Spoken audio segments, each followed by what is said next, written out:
ఎత్తుకున్నటువంటి TRS party అధినేత TRS party స్థాపకురాలు కవితక్క గారికి, అదేవిధంగా సామాజిక న్యాయ సంకల్ప సభకు ఇచ్చేసినటువంటి సిపిఎస్ఐ పార్టీ రాష్ట్ర కార్యదర్శి దైద వెంకన్నకు, సిపిఎస్ఐ పార్టీ శ్రేణులకు, దళిత భోజన రాజ్యాధికార సమాఖ్య నాయకులకు, అదేవిధంగా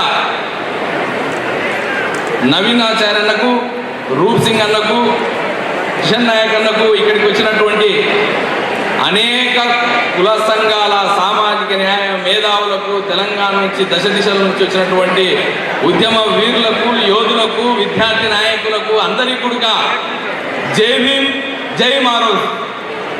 జై మారోజ్ అంటే ప్రతి కులానికి కూడా న్యాయం జరిగినటువంటి రోజు రావాలి. ఆ న్యాయం కోసమే పెట్టినటువంటి సభ ఇది.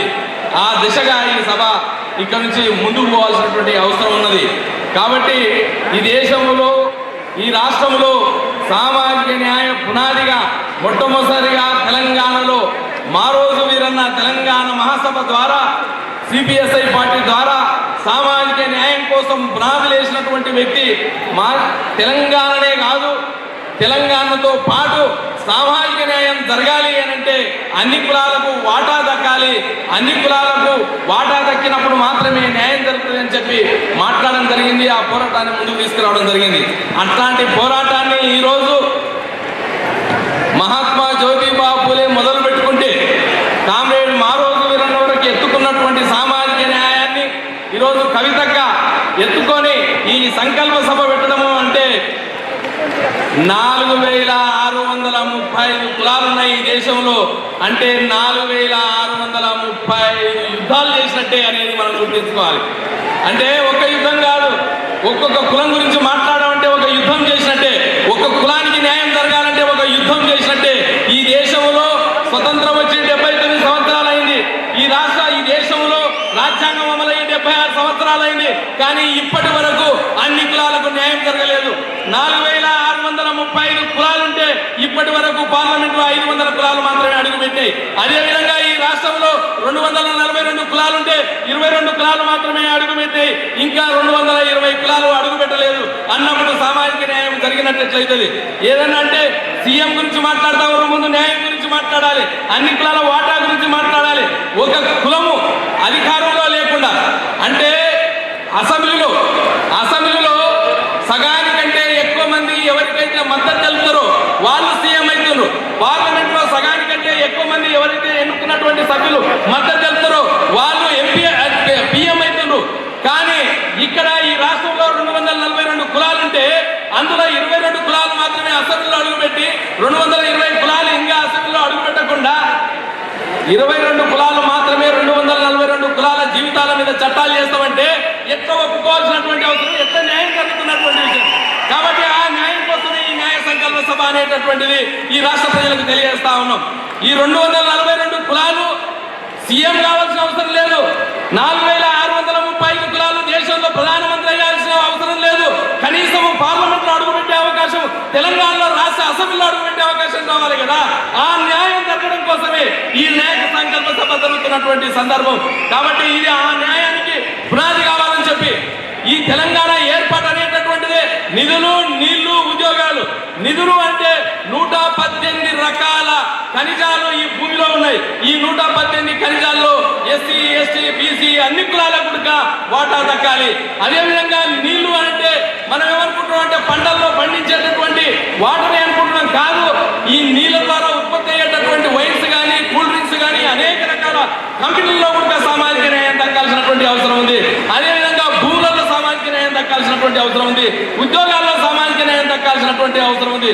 అందులో భాగంగానే కామ్రేడ్ మారోజు వీరన్న ఈ రాష్ట్రంలో, ఈ దేశంలో అన్ని కులాలకు న్యాయం దక్కాలంటే మా తండాలో మా రాజ్యం, మా వాడలో మా రాజ్యం, కుల ప్రాతిపదిక మీద నియోజకవర్గాలు ఏర్పాటు చేయాలని చెప్పి డిమాండ్ చేయడం జరిగింది. ఆ విధంగానే ఈ రాష్ట్రంలో తండాలను గ్రామ పంచాయతీలు చేయడం జరిగింది. అదేవిధంగా ప్రతి కులం వాళ్ళకు గ్రామ పంచాయతీలు చేయాలి. అదేవిధంగా ప్రతి కులానికి అసెంబ్లీలో ప్రాతినిధ్యం దక్కాలంటే కుల ప్రాతిపదిక మీద నియోజకవర్గాలు ఏర్పాటు చేయాలి. 50,000 నుంచి 1,00,000 జనాభా ఉన్నటువంటి ప్రతి కులాన్ని ఒక ఎమ్మెల్యే నియోజకవర్గంగా, 1,00,000 నుంచి 2 లక్షల జనాభా ఉన్నటువంటి ప్రతి కులాన్ని ఒక ఎంపీ నియోజకవర్గంగా, 300 జనాభా ఉన్నటువంటి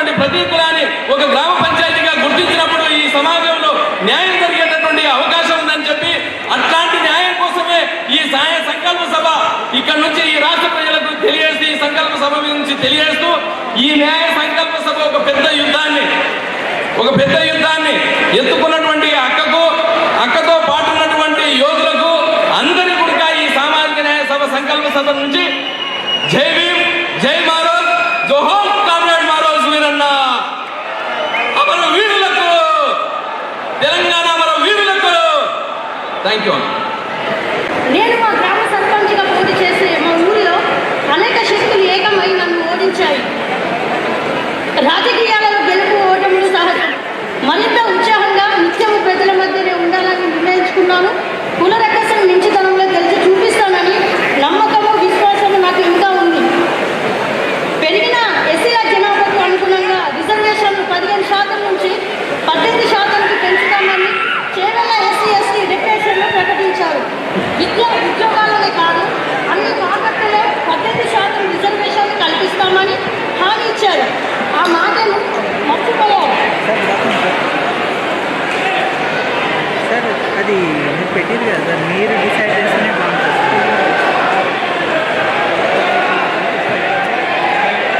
అంటే ఎవరికి వచ్చిందంటే sir Bhushan sir Vishal sir వచ్చింది.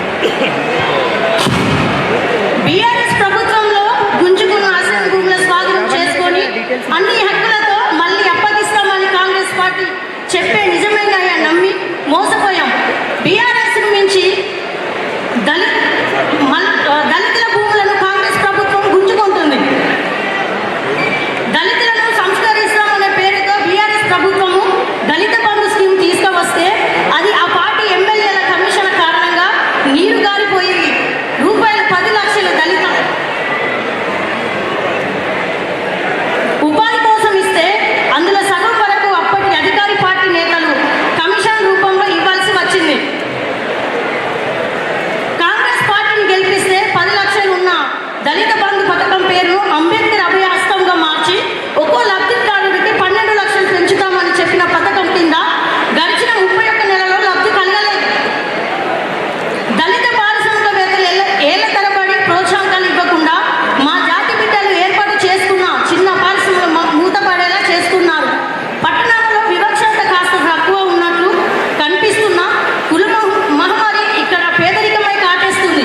మరోవైపు గ్రామాలలో ఇప్పటికీ దళితులపై కుట్ర వివక్షత కొనసాగుతుంది. ఎస్సీ సభ ప్లాన్ నిధులు దారి మళ్లిస్తున్నాయి. 7,000 కోట్ల నిధులు దారి మళ్లుతున్నాయి.